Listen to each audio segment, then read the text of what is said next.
Muito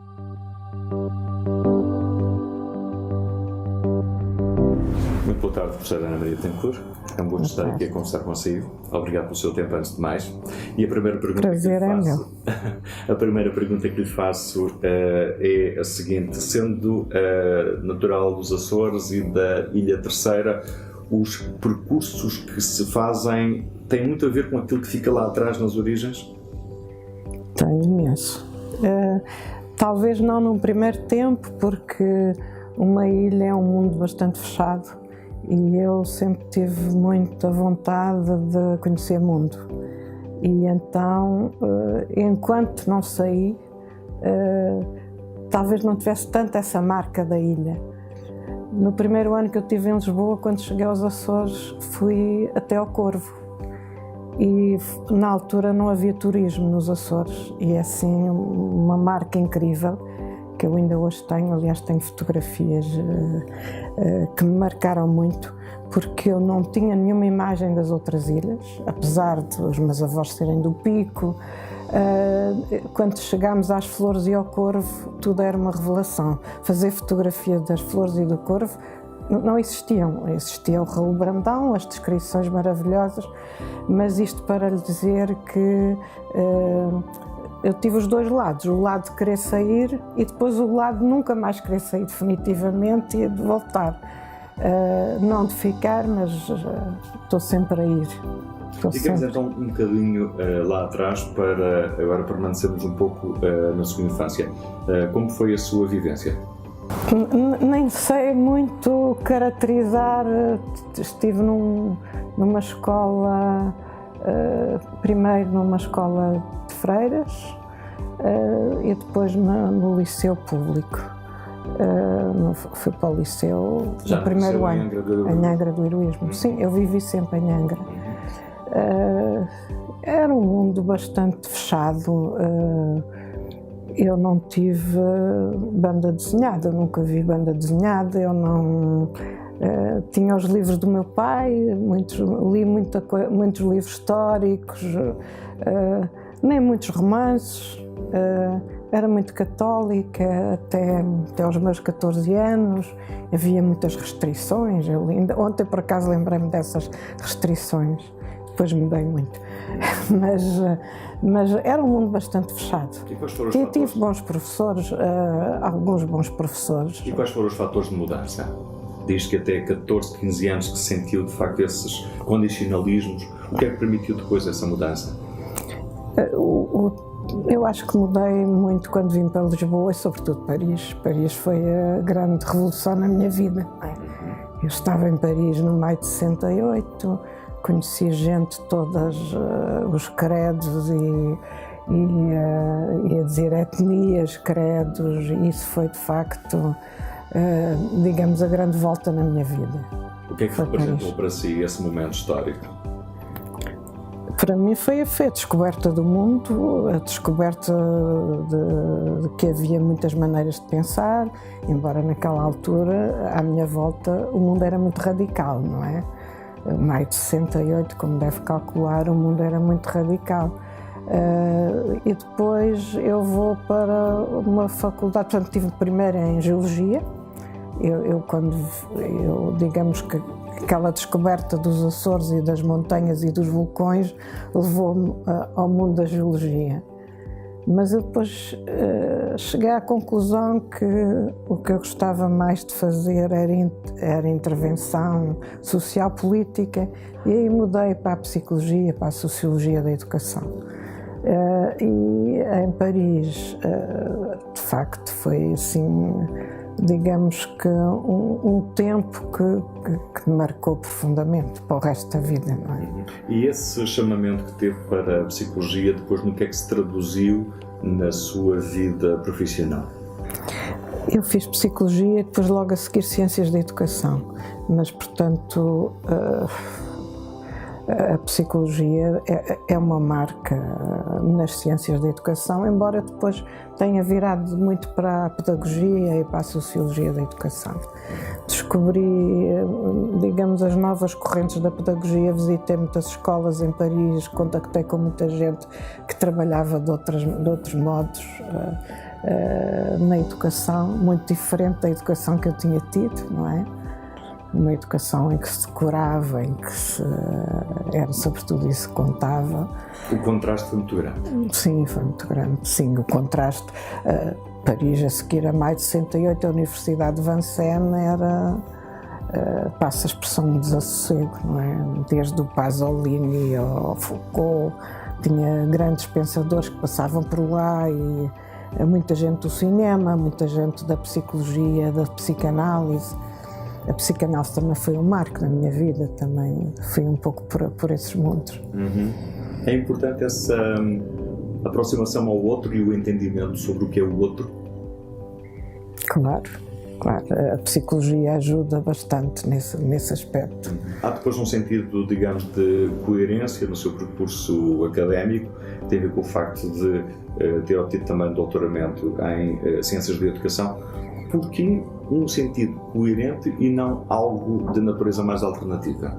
Eu acho que a vontade de intervir me levou bastante para a educação, porque eu conheci outras maneiras de aprender, conheci, digamos, um bocado a revolta da exclusão que há na educação e que havia. Estamos a falar dos anos 60, havia mais de 30% de analfabetos em Portugal. E eu, quando volto a Portugal, havia, por um lado, na psicologia, havia o mundo da psiquiatria carceral horrível, não é? Que me revoltava bastante e também aí fiz algumas intervenções. E depois havia o mundo da educação que eu queria mudar. E acho que foi desde que eu conheci outras formas de aprender, e Vincennes aí foi muito importante. De facto, a pedagogia aí era completamente diferente. Foi desde aí que eu pensei que se eu pudesse fazer alguma coisa para mudar o futuro de tantas crianças que tinham uma má sorte na escola, foi aí que eu fui por essa via e que eu decidi que a minha vida seria um bocado ligada à educação. O alternativo para mim é a fotografia, são as caminhadas, são os vulcões, também. Quando é que se deu o seu primeiro contacto profissional?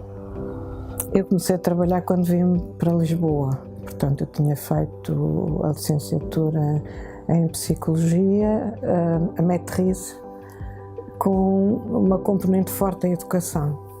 E aí havia, digamos, que a reforma Veiga Simão em curso, e o ministro Veiga Simão convidou-me, eu estive no gabinete dele, o meu primeiro trabalho foi no gabinete dele. Havia então uma experiência interessante, por acaso um dia destes saiu um livro sobre essa, que foi a experiência precursora depois do unificado, que era o 3º e 4º ano experimental, portanto a seguir ao ciclo preparatório. O Veiga Simão tinha pensado uma reforma que tinha mais 2 anos e que era uma reforma onde havia muita intervenção, onde havia as ciências sociais, para onde tinham mudado muitos professores com uma grande abertura. Eu conheci gente muito interessante nesse momento. Às vezes tinha a ideia que não estava em Portugal no tempo antes do 25 de Abril, não é? Foi aí que eu comecei a trabalhar. O percurso técnico, político e também enquanto professora é coincidente ou vai sendo alternado?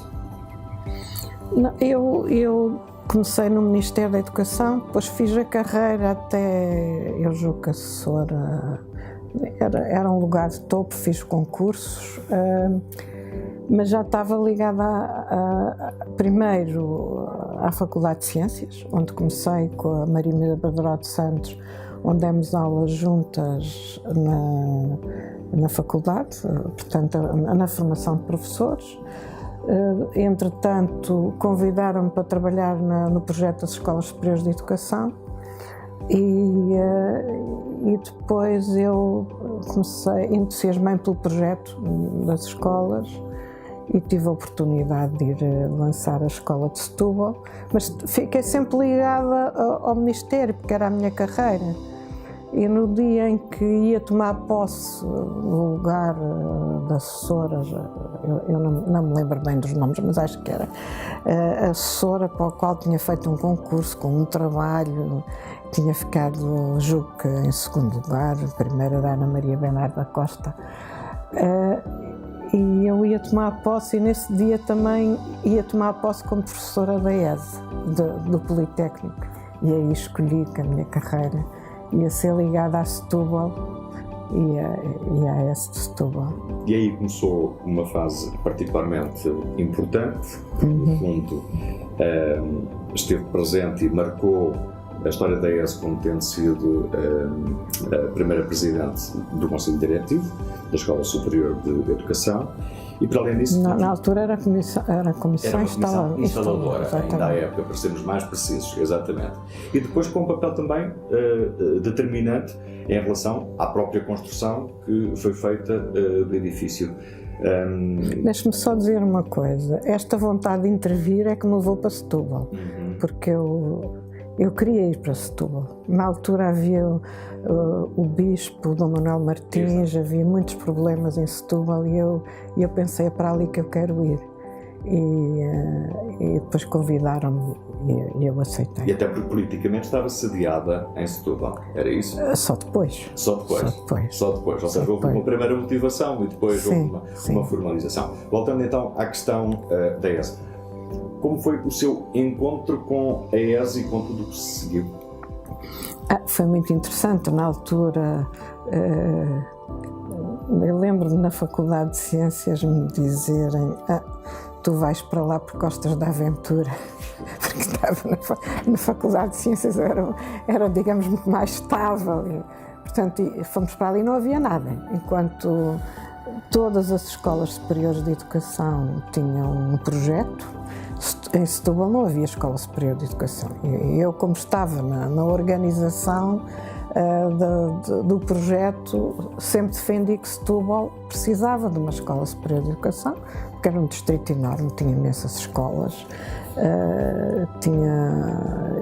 e era muito importante haver ali um projeto, uma ESE. E portanto, quando fomos para lá, enquanto que, sei lá, Santarém, Lisboa, eram escolas que já tinham equipamento, já tinham uma equipa de professores, Setúbal não tinha nada, portanto foi completamente construir tudo, inventar tudo, e isso foi bom, mas deu muita luta. E depois de uma primeira itinerância em que a ESE ocupa fisicamente alguns espaços invulgares, até ter a sua a Capricho Tubalense, por exemplo. Exatamente, onde esteve também instalada na Capricho Tubalense. Depois chegamos a um marco que se tornou efetivamente um ícone da arquitetura de Setúbal e que integra naturalmente também o roteiro de Cisa Vieira. Aí teve um papel determinante. Tive. Eu, mesmo assim, gostava ainda de dizer que nós, quando chegámos a Setúbal, já tínhamos umas centenas de alunos para a profissionalização e esse serviço. E foi aí que a escola teve que arrancar em vários polos. Portanto, não foi um capricho nosso. A Capricho Tubalense foi mesmo. Nós tínhamos que resolver o problema das pessoas que iam para a profissionalização. O projeto, eu tinha um amigo, Paulo Gouveia, que era um grande arquiteto também, não muito conhecido, mas um grande arquiteto, que me pediu uma vez para lhe trazer a revista Architecture Aujourd'hui, que era dedicada ao Cisa Vieira, e eu fiquei fascinada. E, por outro lado, a Maria Emília Bertró de Santos conhecia, tinha ouvido falar dele na Suíça. E nós um dia, com a Teresa Martins, estávamos as três na comissão instaladora e dissemos, é este que nós queremos, Setúbal tem que ter o melhor arquiteto português. E depois foi uma luta e conseguiu-se, e acho que valeu a pena. com todos os problemas que levantou, porque não havia verbas para o edifício, não havia equipamentos, enfim. E depois, quando olha para trás e verifica o que se encontra instalado naquele espaço, onde mais não existia do que campo, árvores e natureza, e hoje temos uma junção de duas coisas, uma obra de arte instalada num espaço com características rurais. Como é que sente aquele espaço que foi reinventado? Para mim é sempre um prazer lá voltar, acho que é fascinante. Lembro-me de alguns verões que passei lá quando estava na direção na segunda fase, em que a escola já estava construída, e de facto é fascinante aquele espaço, não é? Acho que é único, é um espaço muito bonito. Foi muito interessante encontrar aquela gente toda que vinha visitar a escola e depois houve aquela fase quando eu voltei à direção em que as plantas estavam um bocado desorganizadas, toda aquela redescoberta do edifício, a organização das plantas, depois a organização das visitas com alguns alunos, como a Ana Nogueira, por exemplo, para mim foi muito interessante, quando às vezes andava por lá com pessoas que iam visitar a escola e havia um que dizia: eu é que fiz este faixa, fui eu que desenhei no ateliê do arquiteto Cisa Vieira. Foi interessante. Ou seja, há sempre uma redescoberta naqueles espaços. Sim, eu acho que, e pensando em Setúbal, tenho sempre uma frase do Fernando António Batista Pereira que diz que a arquitetura em Setúbal é o Convento de Jesus e a Escola Superior de Educação, pelo menos disse. Não sei se ainda hoje pensei isso, haverá outros edifícios, mas acho que é uma marca. Quando olha para o seu percurso no âmbito do Instituto Politécnico de Setúbal, qual é que considera ser o episódio mais marcante para si? Essa primeira fase, acho que foi a fase talvez mais interessante, porque ainda era possível construir tudo. Quer dizer, acho que por um lado o edifício, mas por outro lado a construção de um projeto, porque nós tínhamos pensado, quando se fez o projeto das Escolas Superiores de Educação, que estas seriam escolas diferentes, escolas mais ligadas à comunidade, escolas viradas para melhorar a educação das crianças dessas regiões, e quando chegamos a Setúbal e à definição do projeto, de facto acho que se pensou de uma forma bastante original. Vamos seguir agora outro trilho, o trilho que no fundo constitui para si o chamamento para a atividade política. Foi prazeroso o tempo em que teve funções como deputado da Assembleia da República? Sim, na política foi o tempo mais interessante de todo o meu percurso político.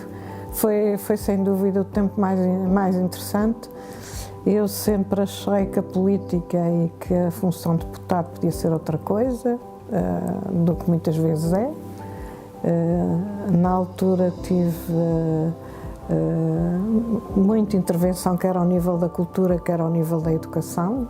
Fiz muitos requerimentos, denunciei muitas situações, não é? Eu achei que só fazia sentido ser deputada se pudesse fazer alguma coisa por aquela região. E na altura gostei muito e liguei-me muito a Setúbal. E mesmo a nível da cultura, tinha pessoas que colaboravam comigo, como a Marta Dias, que me ajudou muito na área da cultura, que é cantora, e é uma pessoa bastante culta e que me ajudou muito também a pegar em algumas questões que tinham a ver com a cultura em Setúbal. E no que é que acha que conseguiu contribuir quando assumiu a presidência do Conselho Nacional de Educação? O Conselho Nacional de Educação é uma fase que vem bastante mais tarde na minha vida, depois de 10 anos de presidência da República também. Nesta minha vida, política, assim, acho que sim. Digamos, na minha vida política, um dos aspectos que me indignava é que nós nunca sabíamos qual era a situação da educação. Quantos alunos estavam fora, a percentagem de analfabetos, havia muito pouca informação. Quando estive na Presidência da República, muitas vezes zanguei-me porque queria informação, era importante que o Presidente, que se interessava muito pela educação, tivesse informação fidedigna. E, portanto, quando cheguei ao Conselho Nacional de Educação, havia uma ideia, havia um contacto com os colegas espanhóis e lançámos aquilo que ainda funciona, que é o Estado da Educação, que é um balanço anual sobre o Estado da Educação. Digamos que foi talvez essa a principal marca que continue, espero que continue, porque quer ao nível académico, quer para quem quer intervir. Eu fui várias vezes à Assembleia da República depois apresentar os resultados e penso que é um instrumento importante, porque é um instrumento que não é só dados, são dados que são depois associados a recomendações. O Conselho Nacional de Educação tem uma grande vantagem, é que tem pessoas de todas as cores e de todas as ideologias e, portanto, é uma casa onde se constrói consensos, onde se tenta construir. Às vezes é muito complicado, mas isso para mim foi interessante. Foi também numa fase posterior, menos radical, talvez, da minha vida, onde eu já tinha mais capacidade de escuta e de procurar, digamos que, valorizar a diversidade e acho que foi uma boa aprendizagem, mas talvez a marca mais importante tenha sido o Estado da Educação, de facto. Passo atrás então para irmos até ao Palácio de Belém. O seu papel enquanto assessor para a educação do Presidente Jorge Sampaio, que influência deixou nesta presidência? Eu não, o Presidente. Diretamente. Sim, eu acho que há uma marca muito importante. A doutora Manuela Teixeira uma vez disse que Jorge Sampaio seria conhecido como Presidente para a educação. Eu acho que a comunicação social e as pessoas têm má memória, mas o Presidente Sampaio teve um papel muito importante. Era uma altura em que havia grande abandono da escolaridade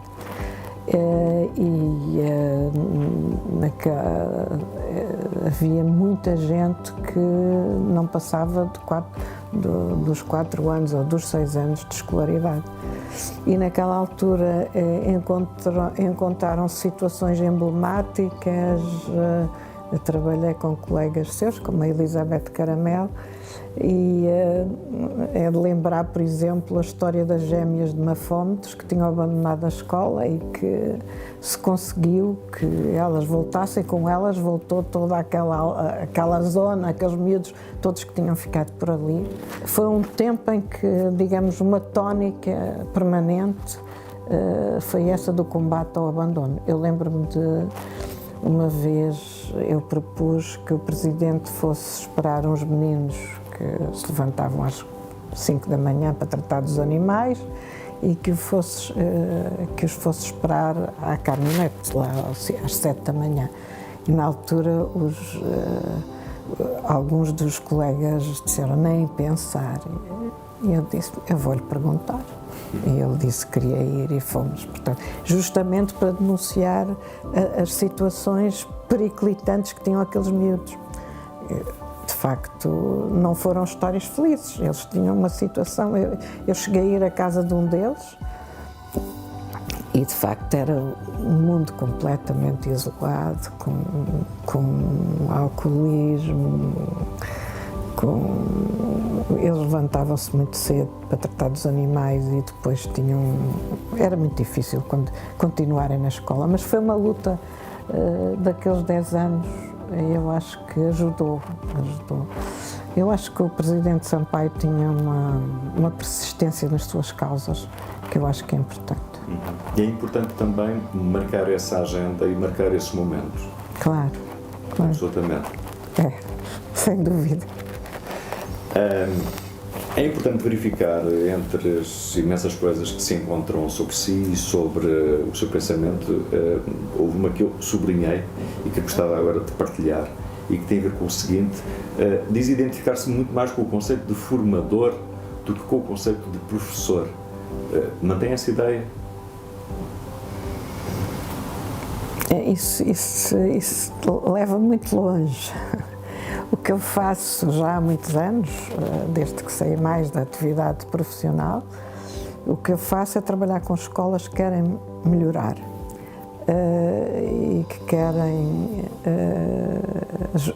combater o abandono, fazer com que os alunos não chumbem e cheguem com a idade certa ao fim da escolaridade obrigatória. Portanto, tenho trabalhado aqui e nos Açores. E nesses contextos, eu acho que não sou professora, eu crio situações de análise, de construção de projetos com aqueles professores, e nesse contexto eu acho que sou mais, se quiser, uma amiga crítica ou formadora do que professora, não é? Porque eu sei umas coisas, eles sabem outras, portanto é deste encontro que podem sair soluções para os problemas. E juntam-se muitas sinergias, não é? Sim, e aquilo que me interessa mesmo é ajudar a resolver problemas. Quem a conhece de perto e para quem é espectador com alguma distância, reconhece-lhe o ativismo pela educação e o ativismo pela cidadania, que encontrou num blog, Universo Digital, um instrumento interessante para fazer vingar as suas ideias. As inquietações pedagógicas têm sido exatamente o quê? As inquietações pedagógicas é um grupo de pessoas com as quais eu me identifico, nos identificamos, temos uma plataforma, às vezes um bocadinho diferente umas das outras, com intervenção em vários campos da educação, desde o pré-escolar, a administração, o ensino superior, a matemática, e decidimos intervir, quer através do blog, quer com a organização de tertúlias, onde vai muita gente e onde se discutem questões que são questões mais ou menos quentes, questões de momento. E à pala disso fui também entrando um bocado no Facebook, e é uma forma de intervenção. E também, através do Facebook, essa afirmação de cidadania é bastante evidente nas várias informações e nos vários dados que nos dá a partilhar. O gosto que tem em refletir sobre as coisas tem-se traduzido também no que tem escrito, nomeadamente para o Público, para o Diário de Notícias, para a TSF, e apenas para dar alguns exemplos. TSF já foi há muito tempo, mas foi uma boa experiência. Sim. Quando olha para esse tipo de intervenção que tem nos média, digamos que um interlocutor, como é que sente o eco da sua palavra? Ou da sua voz, como foi o caso da rádio? Não sei muito bem responder a essa questão, como é que a gente sabe se chega lá. Quer dizer, muitas vezes encontro pessoas que dizem estou inteiramente de acordo. No Facebook é mais fácil, porque as pessoas reagem, a gente ali vê. É mais instantâneo. Na rádio não, mas eu sou incapaz de, sei lá, é um programa de televisão, ou sai os rankings, para mim é muito difícil ficar calada, não é? Pronto, e acho que este mundo de hoje proporciona esta forma de intervenção. Há muitas pessoas que acham que parvoíce estar a intervir no Facebook, eu não sei o quê. Não, eu acho que eu gosto de não ficar calada. Porquê é que sente esse ímpeto e diz, e eu já o disse em poucos segundos, é para mim difícil ficar calada? Porquê? Porque eu acho que nós estamos neste mundo para ajudar o mundo a melhorar-se. Eu acho que o caminho não é aquele e é outro. Também às vezes eu digo que há coisas que estão bem, não é? Pronto. Porque porque, por exemplo, na educação há pouca, como é que eu ia dizer, há pouca intervenção, há pouco debate sobre as questões essenciais, e isso é uma frustração que eu tenho. Sempre que posso, tenho alguma intervenção, porque acho que já há caminhos tão bons traçados e que são muito ignorados e que podiam ser alargados. E é um bocadinho isso que eu tento fazer nos projetos que estou a acompanhar agora, por exemplo, nos Açores. Quem trabalha de forma mais próxima de si reconhece-lhe grande qualidade de trabalho e um enorme entusiasmo em tudo o que deita à mão. Reconhece nestas palavras? Não, acho que sim, acho que faço as coisas com entusiasmo, sim, com entusiasmo e tento ser perseverante nas coisas, não tanto como gostaria, falta-me o tempo a organizar, tenho muita coisa escrita aos bocados, está por aí aos bocados, tenho centenas de milhares de fotografias que queria organizar, queria dar um sentido também, portanto o tempo falta-me para chegar ao fim dos meus entusiasmos, se quiser. Seguimos então por esse trilho da fotografia, essa descoberta, gosto, prazer que se tem desenvolvido ao longo do tempo, deve-se a que fascínio, a que sedução? Eu acho que comecei nos Açores, não é? Portanto, foi os Açores, foi os trilhos, as montanhas e depois foi Paris. Paris, de facto, também era fã da Foto quando apareceu, tenho aí os primeiros números da Foto, tenho durante anos, e exposições e ainda hoje, não é? Portanto, sempre que posso vou e foi por aí. Depois fiz uns cursos também, quando a minha filha estava em Londres, desafiou-me e fiz alguns cursos lá e depois em Setúbal também, com o Fernando Pinho, fui trocando com a Rita Castro Neves, que é uma fotógrafa do Porto, com quem tenho trabalhado também muito, portanto tenho assim alguns amigos fotógrafos, mas falta-me tempo para organizar esse mundo, de facto. E qual é a marca Ana Maria Betancourt que fica nas suas fotografias? Isso é uma pergunta que acho que é melhor fazer a outros um dia, mas acho que tem muito a ver com a natureza, com a biodiversidade, porque foi outro mundo que eu descobri com o projeto da Educação para o Desenvolvimento Sustentável que eu coordenei depois com o Manuel Gomes nos Açores, 2009, 2013, e aí trabalhei com muita gente da biodiversidade, cientistas mesmo, e eu queria outro olhar sobre os Açores e descobri muita coisa interessante que não conhecia a vida toda e que tem a ver com a biodiversidade, com a vegetação endémica, com a geodiversidade. Portanto, descobri outros Açores através da fotografia. Há muito mais para ver, observar e fotografar do que aquilo que está na aparência dos dias? Sim, completamente. Completamente. Eu acho que a cultura científica nos traz outras lentes, nos traz outros modos de ver, e isso para mim foi interessante também para a fotografia. Temos sem dúvida estado nesta nossa conversa por muitos trilhos de forma alternada. Gostaria que terminássemos a nossa conversa agora com as lentes colocadas sobre o Instituto Politécnico de Setúbal, com o distanciamento que hoje tem em relação a esta casa. Qual é o retrato ou a fotografia que consegue obter sobre o que é o IPS hoje?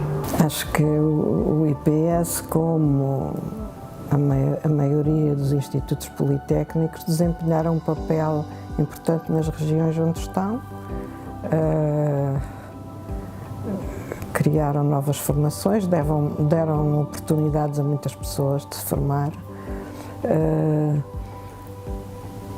Eu vou dizer alguma coisa que pode não ser muito agradável, mas eu, a partir de uma certa altura, achei que Setúbal precisava de uma universidade.